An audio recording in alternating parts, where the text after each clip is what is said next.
In today's video, I'm going to teach you how to create and customize your own website using Squarespace, a user-friendly platform that makes building professional-looking websites a breeze.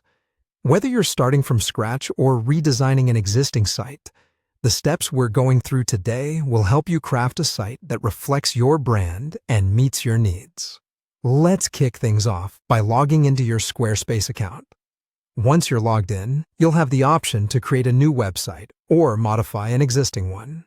This flexibility is particularly useful if you're looking to either start fresh or give a current site a facelift. Squarespace offers you a choice when beginning your design process. You can select Start with a template or Build your own template. Starting with a pre-designed template is often easier, especially if you're new to web design. It gives you a foundation that you can then customize into something totally unique. However, if you want complete creative control right from the start, building your own template might be the way to go. Once you're in the Squarespace editor, you'll notice how intuitive it is. You'll have the power to design your homepage by adding and arranging different sections, such as an introduction, services offered, or even a contact form. These sections are the building blocks of your homepage and set the tone for your entire site.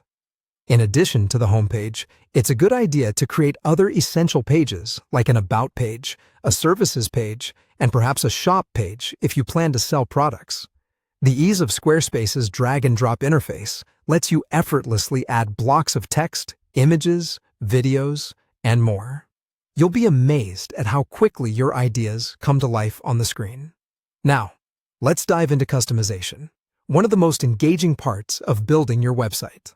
Head over to the Design or Style settings where you can choose a color palette that perfectly aligns with your brand. This is also where you select the fonts that will appear across your site.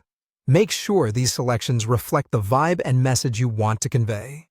Don't forget to upload your logo and favicon. These small touches personalize your template, giving visitors that instant recognition factor. As you edge closer to completion, it's time to replace the template's placeholder text and images with your original content. As you write and organize your website copy, keep in mind that it should be concise and easy to skim for a better user experience. A clean and straightforward layout attracts and retains visitor attention. Finally, after all your hard work and adjustments, hit that Publish button to make your website live. Congratulations! Your website is now ready for the world to see. Enjoy the feeling of seeing your vision on the web, and remember, you can always come back to adjust and fine-tune as your needs evolve. Thanks for watching this guide to creating a Squarespace website.